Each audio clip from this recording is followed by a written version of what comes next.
Wish you happy Christmas.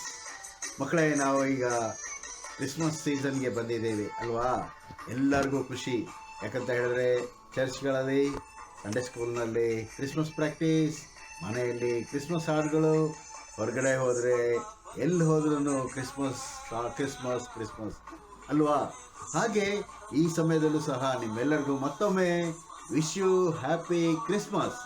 ಮಕ್ಕಳೇ, ಈ ಒಂದು ದಿನದ ಬೈಬಲ್ ಕಥೆಯನ್ನು ನಾವು ಕೇಳೋಕ್ಕೆ ಮೊದಲೇ ನಾವೊಂದು ಸಣ್ಣ ಕಥೆಯನ್ನು ಹೇಳೋದಕ್ಕೆ ಇಷ್ಟಪಡ್ತೀನಿ. ಮಕ್ಕಳೇ, ಒಂದು ಸಂಧ್ಯಾ ಅಂತ ಹೇಳಿ 5 ವರ್ಷದ ಒಬ್ಬ ಬಾಲಕಿ ಇದ್ಳು. ಅವಳು ತಂದೆ ತಾಯಿಗಳಿಗೆ ಬಹಳ ಪ್ರೀತಿ ಮಾಡುವಂಥ ಮಗಳು. ಮತ್ತು ಅವಳಿಗೆ ಹಬ್ಬ ಬಂತು ಅಂದರೆ ಹಾ ಹಾ ಹಾ ಹಾ ಹಾ ಅಂತ ಹೇಳಿ ಬಹಳ ಸಂತೋಷದಿಂದ ಇರುವಂತೆ ಮಾಡಿತ್ತು. ಈ ಕ್ರಿಸ್ಮಸ್ನಲ್ಲಿ ಅದು ತಗೊಳ್ತೀನಿ, ಇದು ತಗೊಳ್ತೀನಿ, ಅದು ಮಾಡ್ತೀನಿ, ಇದು ಮಾಡ್ತೀನಿ ಅಂತ ಹೇಳಿ ಹೇಳಿ ಹೇಳಿ ಹೇಳಿ ಭಾಳ ಸಂತೋಷ ಇದ್ಲು. ಆದರೆ ಒಂದಿನ ಅವ್ರ ತಾಯಿ ಅವಳನ್ನು ಸ್ಕೂಲಿಂದ ಕರ್ಕೊಂಡು ಬರಬೇಕಾದ್ರೆ ಹೇಳ್ತಾರೆ, ಇವತ್ತು ನಿಮ್ಮ ಅಜ್ಜಿ ಬರ್ತಾ ಇದ್ದಾರೆ, ಅವರನ್ನು ನಾವು ಕರ್ಕೊಂಡು ಬರಕ್ಕೆ ಹೋಗೋಣ ಅಂತ ಹೇಳಿ ಅವರು ಬಸ್ ಸ್ಟ್ಯಾಂಡ್ಗೆ ಹೋಗಿ ಆ ಅಜ್ಜಿಯನ್ನು ಪಿಕಪ್ ಮಾಡಿ ಕರ್ಕೊಂಡು ಬರ್ತಾ ಇದ್ರು. ಹಾಗೆ ದಾರಿಯಲ್ಲಿ ಅವ್ರು ಬರಬೇಕಾದ್ರೆ ಅಂಗಡಿಯಲ್ಲೆಲ್ಲ ಕ್ರಿಸ್ಮಸ್ ಸಾಮಾನುಗಳಿಟ್ಟಿದ್ರು, ಕ್ರಿಸ್ಮಸ್ ಟ್ರೀ ಇಟ್ಟಿದ್ರು. ಎಲ್ಲ ನೋಡಿದ್ದೆ. ಸಂಧ್ಯಾಗೆ ಒಂದು ಆಸೆ ಹುಟ್ಟಿತು. ಏನಂತ ಹೇಳಿದ್ರೆ, ನಮ್ಮ ಮನೆಯಲ್ಲೂ ಕ್ರಿಸ್ಮಸ್ ಟ್ರೀ ಇಡಬೇಕು, ದೊಡ್ಡ ಕ್ರಿಸ್ಮಸ್ ಟ್ರೀ ಇಡಬೇಕು ಅಂತ ಹೇಳಿ. ಓಕೆ ಮಾತ್ರ ಹೇಳಿದ್ರು, ಅಮ್ಮ ನಮ್ಮ ಮನೆಯಲ್ಲೂ ಈ ಸಾರಿ ದೊಡ್ಡದೊಂದು ಕ್ರಿಸ್ಮಸ್ ಟ್ರೀ ಇಡಬೇಕು ಅಂತ ಹೇಳಿ. ಅಮ್ಮ ಹೇಳಿದ್ರು, ನೋಡಿ ಮಗಳೇ, ಅಜ್ಜ ತೀರ್ ಹೋದ್ರಲ್ಲ, ಅದಕ್ಕೋಸ್ಕರ ಈ ವರ್ಷ ನಮ್ಮಲ್ಲಿ ಏನು ಮಾಡೋದಿಲ್ಲ, ಕ್ರಿಸ್ಮಸ್ ಮಾಡೋದಿಲ್ಲ, ಅದರಿಂದ ಸುಮ್ಮನೆ ಇರಬೇಕು ನೀನು. ಇಲ್ಲ ನಾವು ಕ್ರಿಸ್ಮಸ್ ಟ್ರೀ ಇಡಬೇಕು ಅಂತ ಹೇಳಿ ಹಠ ಮಾಡೋಕ್ಕೆ ಶುರು ಮಾಡಿ. ಮಕ್ಕಳೇ, ಅವ್ರ ಮನೆಗೆ ಬಂದ ಮೇಲೆ ಅಜ್ಜಿ ಬಂದಿದ್ದು, ಅಜ್ಜಿ ತಂದಂಥ ಆಟ ಸಾಮಾನು ಅದು ಇದು ಎಲ್ಲ ನೋಡಿ ಭಾಳ ಖುಷಿ ಆಯಿತು. ಆದರೆ ಮತ್ತೆ ಅವಳಿಗೆ ಏನು ಜ್ಞಾಪಕ ಬಂತು? ಕ್ರಿಸ್ಮಸ್ ಟ್ರೀ ಬೇಕು, ನನಗೆ ಕ್ರಿಸ್ಮಸ್ ಟ್ರೀ ಬೇಕು ಅಂತ ಹೇಳಿ ಹಠ ಹಿಡಿಯೋದಕ್ಕೆ ಶುರು ಮಾಡಿದ್ರು. ಎಷ್ಟು ಸಮಾಧಾನ ಮಾಡಿದ್ರು, ನನಗೆ ಕ್ರಿಸ್ಮಸ್ ಟ್ರೀ ಬೇಕು ಅಂತ ಹೇಳಿ ಹಠ ಮಾಡಿದ್ರು. ಆಗ ಹಠ ಮಾಡಿ ಹತ್ತು ಏನು ಮಾಡಿದ್ಲು, ಹೋಗಿ ಮಲ್ಕೊಂಡು ಕಣ್ಣೀರಲ್ಲಿ ಅವಳ ದಿಂಬೆಲ್ಲ ಒದ್ದೆ ಆಗೋಯ್ತು. ಅಷ್ಟು ಹತ್ಲು. ಆಮೇಲೆ ತಾಯಿನೂ ಮತ್ತು ಸಂಧ್ಯಾದ ಅಜ್ಜಿನೂ ಯೋಚನೆ ಮಾಡಿದ್ರು, ಆಚೆ ತಂದಿಟ್ಬಿಡೋಣ ಒಂದು ಕ್ರಿಸ್ಮಸ್ ಟ್ರೀ ಅಂತ ಹೇಳಿ ಏನು ಮಾಡ್ತಾರೆ, ಬೇಗ ಹೋಗಿ ಒಂದು ದೊಡ್ಡ ಕ್ರಿಸ್ಮಸ್ ಟ್ರೀ ತಗೊಂಡು ಬಂದು ಮಲಗಿರುವಾಗಲೇ ಎಲ್ಲ ರೆಡಿ ಮಾಡಿಟ್ಟು. ಆಮೇಲೆ ಏನಾಯಿತು, ಬೆಳಗ್ಗೆ ಸಂಧ್ಯಾ ಎದ್ದು ನೋಡ್ತಾಳೆ, ಮನೆಯಲ್ಲಿ ದೊಡ್ಡದೊಂದು ಕ್ರಿಸ್ಮಸ್ ಟ್ರೀ. ಸಂಧ್ಯಾ ಭಾಳ ಚಪ್ಪಾಳೆ ಹೊಡೆದು ಭಾಳ ಸಂತೋಷ ವ್ಯಕ್ತಪಡಿಸಿದ್ರು.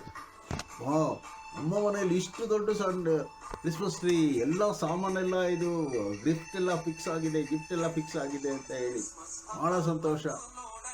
ಮಕ್ಕಳೇ, ಹಾಗೆ ಸಂತೋಷ ಪಡ್ತಾ ಇರುವಾಗ ತಾಯಿ ಹೇಳ್ತಾರೆ, ಓಕೆ ಮಕ್ಕಳೇ, ನಿಮಗೆ ಸಂತೋಷ ಆಯ್ತಲ್ಲ, ಅಷ್ಟೇ ಸಂತೋಷ ಸಾಕು. ಏ ಸ್ವಾಮಿ, ಲೋಕಕ್ಕೆ ಬಂದಂಥ ಸಂತೋಷ ನಿನ್ನಲ್ಲಿ ನಾನು ಕಂಡುಕೊಂಡೆ ಅಂತ ಹೇಳಿ ತಾಯಿ ಹೇಳ್ತಾಳೆ. ಮಕ್ಕಳೇ, ಈ ದಿನ ನಿಮ್ಮಲ್ಲಿರುವಂಥ ಸಂತೋಷ ಅದು ಯೇಸು ಸ್ವಾಮಿ ಹುಟ್ಟಿದ್ದಕ್ಕೋಸ್ಕರ. ಯಾಕಂತ ಹೇಳಿದ್ರೆ, ಲೋಕರಕ್ಷಕನಾದ ಯೇಸು ಸ್ವಾಮಿ ನಮ್ಮ ಈ ಲೋಕಕ್ಕೆ ಬಂದು ಆತನು ನಮಗೋಸ್ಕರ ಪ್ರಾಣವನ್ನು ಕೊಟ್ಟು ಈ ಲೋಕದ ಎಲ್ಲ ಪಾಪಗಳನ್ನು ನಿವಾರಣೆ ಮಾಡುವಂಥವನಾಗಿದ್ದಾನೆ. ಹಾಗೆ ಮಕ್ಕಳ, ಈ ಸಲದ ಕ್ರಿಸ್ಮಸ್ ತುಂಬ ಸಂತೋಷದಿಂದ ಆಚರಿಸ್ರಿ. ಎಲ್ಲರಿಗೂ ಗಿಫ್ಟ್ಗಳನ್ನು ಕೊಡ್ರಿ, ಎಲ್ಲರಿಗೂ ಪ್ರೀತಿ ಮಾಡಿರಿ, ಎಲ್ಲರನ್ನು ಪ್ರೀತಿಯಿಂದ ನೀವು ಸನ್ಮಾನಿಸ್ರಿ. ಓಕೆ, ನಿಮ್ಮ ತಂದೆ ತಾಯಿಗಳನ್ನು ಸನ್ಮಾನಿಸ್ರಿ, ನಿಮ್ಮ ಗುರು ಹಿರಿಯರನ್ನು ಸನ್ಮಾನಿಸ್ರಿ, ನಿಮ್ಮ ಸ್ನೇಹಿತರಿಗೆ ಗಿಫ್ಟ್ಗಳನ್ನು ಕೊಟ್ಟು ಅವರನ್ನು ಸನ್ಮಾನಿಸ್ರಿ. ಓಕೆ, ಈಗ ನಾವು ಬೈಬಲ್ನ ಕಥೆಯನ್ನು ಕೇಳೋದಕ್ಕೆ ಹೋಗೋಣ. ಯೂದಾಯದ ಅರಸನಾದ ಹೆರೋದನ ಕಾಲದಲ್ಲಿ ಅಬೀಯನ ವರ್ಗಕ್ಕೆ ಸೇರಿದ ಜಕರಿಯನೆಂಬ ಒಬ್ಬ ಯಾಜಕನಿದ್ದನು. ಅವನ ಹೆಂಡತಿಯು ಆರೋನ್ ವಂಶದವಳು. ಆಕೆಯ ಹೆಸರು ಎಲಿಜಬೆತ್ ಎಂಬುದಾಗಿ. ಅವರಿಬ್ಬರು ಕರ್ತನ ಎಲ್ಲ ಆಜ್ಞೆಗಳನ್ನು ನೇಮನಿಷ್ಠೆಗಳನ್ನು ಕೈಕೊಂಡು ತಪ್ಪಿಲ್ಲದವರಾಗಿ ನಡ್ಕೊಳ್ಳುತ್ತಾ ದೇವರ ದೃಷ್ಟಿಯಲ್ಲಿ ನೀತಿವಂತರಾಗಿದ್ದರು. ಆದರೆ ಎಲಿಜಬೆತಳು ಬಂಜೆಯಾದುದರಿಂದ ಅವರಿಗೆ ಮಕ್ಕಳಿರಲಿಲ್ಲ. ಇದಲ್ಲದೆ ಅವರಿಬ್ಬರೂ ದಿನ ಹೋದಂಥ ಮುದುಕರಾಗಿದ್ದರು. ಹೀಗಿರಲಾಗಿ ಜಕರಿಯನ ವರ್ಗ ಸರತಿ ಬಂದಾಗ ಅವನು ದೇವರ ಸನ್ನಿಧಿಯಲ್ಲಿ ಯಾಜಕ ಧರ್ಮವನ್ನು ನಡೆಸುತ್ತಿರಲು ದೇವಾಲಯದೊಳಗೆ ಹೋಗಿ ಧೂಪವನ್ನು ಅರ್ಪಿಸುವುದು ಮರ್ಯಾದೆಯ ಪ್ರಕಾರ ಅವನ ಪಾಲಿಗೆ ಬಂತು. ಧೂಪವನ್ನು ಅರ್ಪಿಸುತ್ತಿರುವ ಹೊತ್ತಿನಲ್ಲಿ ಜನರ ಗುಂಪೆಲ್ಲ ಹೊರಗೆ ನಿಂತು ದೇವರನ್ನು ಪ್ರಾರ್ಥಿಸುವಾಗ ಕರ್ತನ ದೂತನು ಧೂಪದ ಬಲಗಡೆಯಲ್ಲಿ ನಿಂತುಕೊಂಡವನಾಗಿ ಅವನಿಗೆ ಕಾಣಿಸಿಕೊಂಡನು. ಜಕರಿಯನು ಅವನನ್ನು ಕಂಡು ತತ್ತರಗೊಂಡು ಭಯ ಹಿಡಿದವನಾದನು. ಆದರೆ ಆ ದೇವದೂತನು, ಜಕರಿಯನೇ, ಭಯಪಡಬೇಡ, ನಿನ್ನ ವಿಜ್ಞಾಪನೆ ದೇವರಿಗೆ ಮುಟ್ಟಿತು. ನಿನ್ನ ಹೆಂಡತಿಯಾದ ಎಲಿಜಬೇತಳು ನಿನಗೆ ಮಗನನ್ನು ಹೆರುವಳು. ನೀನು ಅವನಿಗೆ ಯೋಹಾನನೆಂದು ಹೆಸರಿಡಬೇಕು. ನಿನಗೆ ಸಂತೋಷವೂ ಉಲ್ಲಾಸವೂ ಉಂಟಾಗುವುದು. ಅವನು ಹುಟ್ಟಿದ್ದಕ್ಕೆ ಬಹಳ ಜನ ಸಂತೋಷಪಡುವರು. ಅವನು ಕರ್ತನ ದೃಷ್ಟಿಯಲ್ಲಿ ಮಹಾಪುರುಷನಾಗಿರುವನು. ದ್ರಾಕ್ಷಾರಸವನ್ನಾಗಲಿ ಮದ್ಯವನ್ನಾಗಲಿ ಕುಡಿಯದವನಾಗಿರುವನು. ಅವನು ಹುಟ್ಟಿದಂದಿನಿಂದ ಪವಿತ್ರಾತ್ಮ ಭರಿತನಾಗಿರುವನು. ಇಸ್ರಾಯೇಲ್ಯರಲ್ಲಿ ಅನೇಕರು ಅವರ ದೇವರಾಗಿರುವ ಕರ್ತನ ಕಡೆಗೆ ತಿರುಗಿಸುವನು ಎಂದು ಹೇಳಿದನು. ಅವನು ಮುಂದೆ ಹೋಗಿ ಎಲಿಯನ ಗುಣಗಳನ್ನು ಶಕ್ತಿಗಳನ್ನು ಕೂಡಿದವನಾಗಿ ತಂದೆಗಳ ಹೃದಯವನ್ನು ಮಕ್ಕಳ ಕಡೆಗೂ ಹಠ ಹಿಡಿದವರನ್ನು ನೀತಿವಂತರ ಜ್ಞಾನದ ಕಡೆಗೂ ತಿರುಗಿಸಿ ಸಿದ್ಧವಾದ ಜನರನ್ನು ಕರ್ತನಿಗೆ ಒದಗಿಸುವನು ಎಂದು ಹೇಳಿದನು. ಜಕರಿಯನು ಆ ದೂತನಿಗೆ, ಇದನ್ನು ನಾನು ಯಾತರಿಂದ ತಿಳುಕೊಳ್ಳಲಿ? ನಾನು ಮುದುಕನು, ನನ್ನ ಹೆಂಡತಿಯು ದಿನ ಹೋದವಳು ಎಂದು ಹೇಳಿದಕ್ಕೆ ಆ ದೂತನು, ನಾನು ದೇವರ ಸನ್ನಿಧಿಯಲ್ಲಿ ನಿಲ್ಲುವ ಗಬ್ರಿಯೇಲನು, ನಿನ್ನ ಕೂಡ ಮಾತನಾಡಿ ಈ ಶುಭವರ್ತಮಾನವನ್ನು ತಿಳಿಸುವುದಕ್ಕಾಗಿ ನಿನ್ನಲ್ಲಿಗೆ ಬಂದಿದ್ದೇನೆ. ಈ ನಿನ್ನ ಮಾತನ್ನು ತಕ್ಕ ಸಮಯದಲ್ಲಿ ನೆರವೇರುವುದು. ಆದರೆ ನೀನು ಅದನ್ನು ನಂಬದೆ ಹೋದ್ದರಿಂದ ಅದೆಲ್ಲ ಸಂಭವಿಸುವ ದಿನದವರೆಗೆ ಮಾತನಾಡದಾರದೆ ಮೂಕನಾಗಿರುವಿ ಎಂದು ಅವನಿಗೆ ಉತ್ತರ ಕೊಟ್ಟನು. ಇಷ್ಟರೊಳಗೆ ಜಕರಿಯನು ಕಾದುಕೊಂಡಿದ್ದು ಅವನು ದೇವಾಲಯದೊಳಗೆ ಬರದೆ ಇರುವುದನ್ನು ತಡ ಮಾಡಿದ್ದಕ್ಕಾಗಿ ಜನರು ಆಶ್ಚರ್ಯಪಟ್ಟರು. ಅವನು ಹೊರಗೆ ಬಂದಾಗ ಅವರ ಕೂಡ ಏನು ಮಾತನಾಡದೆ ಇರಲು ಇವನಿಗೆ ದೇವಾಲಯದಲ್ಲಿ ಏನೋ ದರ್ಶನವಾಗಿರಬೇಕೆಂದು ತಿಳ್ಕೊಂಡರು. ಅವನು ಅವರಿಗೆ ಕೈ ಸನ್ನೆ ಮಾಡುತ್ತಾ ಮೂಕನಾಗಿ ಇದ್ದನು. ಆ ದಿವಸಗಳಾದ ಮೇಲೆ ಅವನ ಹೆಂಡತಿಯಾದ ಎಲಿಜಬೇತಳು ಬಸುರಾಗಿ 5 ತಿಂಗಳು ಮನೆಯಲ್ಲೇ ಮರೆಯಾಗಿದ್ದು, ಕರ್ತನು ಆ ಕಾಲದಲ್ಲಿ ತನ್ನನ್ನು ಪರಾಮರಿಸಿ ನನಗೆ ಈ ರೀತಿಯಾಗಿ ಮಾಡಿ ಜನರಲ್ಲಿ ನನಗಿದ್ದ ಅವಮಾನವನ್ನು ಪರಿಹರಿಸಿದ್ದಾನಲ್ಲ ಅನ್ನುತ್ತಿದ್ದಳು. ಎಲಿಜಬೇತಳು ದಿನ ತುಂಬಿ ಗಂಡು ಮಗುವನ್ನು ಹೆತ್ತು ಆಕೆಯ ನೆರೆಹೊರೆಯವರಲ್ಲಿಯೂ ಬಂಧು ಬಾಂಧವರಲ್ಲಿಯೂ ತನ್ನ ಮೇಲೆ ಕರ್ತನ ದಯೆ ಎಷ್ಟು ವಿಶೇಷವಾಗಿ ತೋರಿಸಿದ್ದಾನೆಂಬುದನ್ನು ಆಕೆ ಹೇಳುತ್ತಿದ್ದಳು.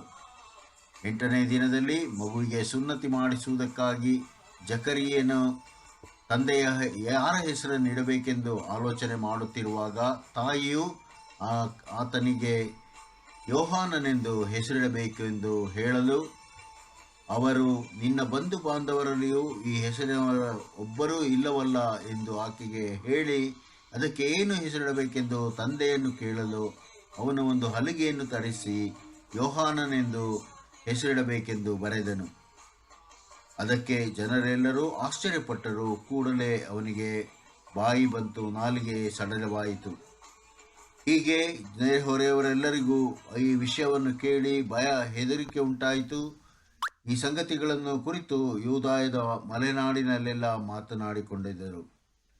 ಹಾಗೆ ಆ ಕೂಸು ದೊಡ್ಡವನಾಗಿ ಬೆಳೆದು ಆತ್ಮದಲ್ಲಿಯೂ ಮತ್ತು ದೇಹದಲ್ಲಿಯೂ ಬಲವುಳ್ಳವನಾಗಿ ಬೆಳೆದನು. ಇಸ್ರಾಯೇಲ್ ಜನರಿಗೆ ತನ್ನನ್ನು ತೋರ್ಪಡಿಸಿಕೊಳ್ಳುವ ದಿನದವರೆಗೂ ಅರಣ್ಯ ಪ್ರದೇಶದಲ್ಲಿ ಇದ್ದನು. ಮಕ್ಕಳೇ, ನಮ್ಮನ್ನು ದೇವರು ಪರಾಮರಿಸಿ ಲೋಕದಲ್ಲಿ ಇಟ್ಟಿರುತ್ತಾನೆ. ಹೇಗೆ ಮುಂದೂತನಾಗಿ ಯೋಹಾನನನ್ನು ಕಳಿಸಿದನು, ಅದೇ ರೀತಿಯಲ್ಲಿ ನಾವು ಸಹ ಯೇಸು ಸ್ವಾಮಿ 2ನೇ ಬರೋಣಕ್ಕಾಗಿ ಮುಂಬರುವವರೆಗೆ ನಾವು ಎದುರುಗು ನೋಡುವಂಥ ಮಕ್ಕಳಾಗಿದ್ದೇವೆ. ಸ್ವಾಮಿ, ಈ ಸಮಯದಲ್ಲಿ ಸಂಡೇ ಸ್ಕೂಲ್ನಲ್ಲಿ ವಾಕ್ಯವನ್ನು ಕೇಳಿದಂಥ ಎಲ್ಲ ಮಕ್ಕಳನ್ನು ನೀವು ಆಶೀರ್ವದಿಸಬೇಕೆಂದು ಬೇಡಿಕೊಳ್ಳುತ್ತೇವೆ. ಪ್ರಾರ್ಥನೆ ಮಾಡೋಣ. ಪ್ರೀತಿಯುಳ್ಳ ನಮ್ಮ ತಂದೆಯ ದೇವರೇ, ಈ ದಿನ ಸಂಡೇ ಸ್ಕೂಲ್ನಲ್ಲಿ ಭಾಗವಹಿಸಿದಂಥ ಎಲ್ಲ ಮಕ್ಕಳನ್ನು ಆಶೀರ್ವದಿಸಿರಿ ಮತ್ತು ಕ್ರಿಸ್ಮಸ್ ಸಮಯದಲ್ಲಿ ಎಲ್ಲ ಮಕ್ಕಳು ಸಂತೋಷದಿಂದಿರುವ ಹಾಗೆ ಕುಟುಂಬಗಳಲ್ಲಿ ಶಾಂತಿ ಸಮಾಧಾನ ಇರುವಂತೆ ಕೃಪೆ ಮಾಡ್ರಿ. ಈ ಪ್ರಾರ್ಥನೆಯನ್ನು ಯೇಸುವಿನಲ್ಲಿ ಬೇಡಿದ್ದೇವೆ ತಂದೆಯೇ, ಆಮೆನ್.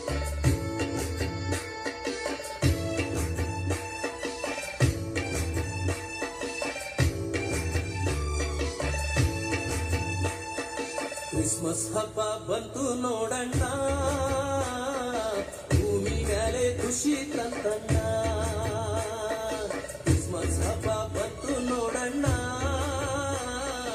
ಭೂಮಿ ಮೇಲೆ ಖುಷಿ ತಂತಣ್ಣ. ತಾರೆಯೊಂದು ಮೂಡಿ ಬಂತಣ್ಣ, ಆನಂದದ ಹೊಳೆ ಹರಿದು ಬಂತಣ್ಣ.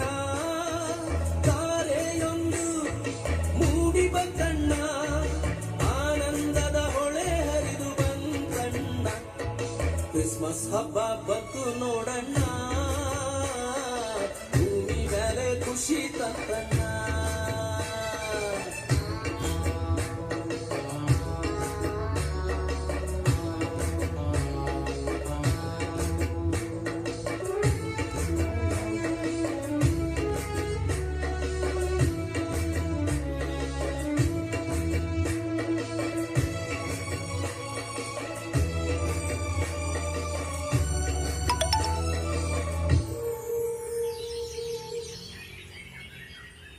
ಅಂದದ ಲೋಕದ ಚಂದದ ಸುತನು ಜನಿಸಿ ಬಂದಾನೋ, ದಯೆಯಿಂದ ಇಳಿದು ಬಂದಾನೋ.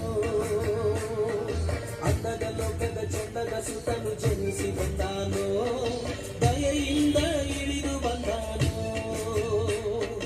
ಉನ್ನತ ಲೋಕ ಬಿಟ್ಟು ಬಂದಾನೋ, ಅನುಗ್ರಹಿಸಿ ಜನಿಸಿ ಬಂದಾನೋ. ಉನ್ನತ ಲೋಕ ಬಿಟ್ಟು ಬಂದಾನೋ, ಅನುಗ್ರಹಿಸಿ ಜನಿಸಿ ಬಂದಾನೋ. ಕ್ರಿಸ್ಮಸ್ ಹಬ್ಬ ಬಂತು ನೋಡಣ್ಣ,